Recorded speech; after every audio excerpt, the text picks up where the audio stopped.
ಎಳುಕೊಳ್ಳದ ಎಲ್ಲಮ್ಮ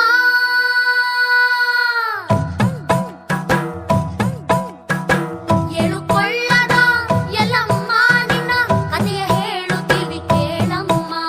ಮಕ್ಕಳು ನಾವು ಮಕ್ಕಳು ನಾವು ಮಕ್ಕಳು ನಾವು ನಿನ್ನ ಒಕ್ಕಲು ನಾವು. ಎಳುಕೊಳ್ಳದ ಎಲ್ಲಮ್ಮ ಕಾಶ್ಮೀರದ ರಸ ರೇಣುಕಾ ರಾಜನಿಗೆ ಮಕ್ಕಳಿಲ್ಲದಿರಲು ಮಹರ್ಷಿಗಳ ಮಾತಿನಂತೆ ಯಜ್ಞವಾಯಿತು. ಹೌದ್ರಿ.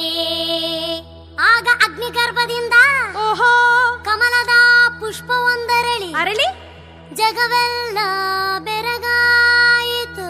ಓಹೋ ಉಧೋ ಉಧೋ ಉಧೋ, ಉಧೋ, ಸುರರ ತಾಯಿ, ಉಧೋ, ಉಧೋ, ಅದಿತಿ ದೇವಿ, ಉಧೋ, ಉಧೋ, ತಾನೆ ಮಗುವಾಗಿ ಉದ್ಭವಿಸಿದಳು ಜಗನ್ಮಾತೆಯಾಗಿ. ಹೋ ಇಂತು ರೇಣುಕಾದೇವಿ ಅವತಾರವಾಯಿತು ಅಂಬರದಿಂದಾಗ.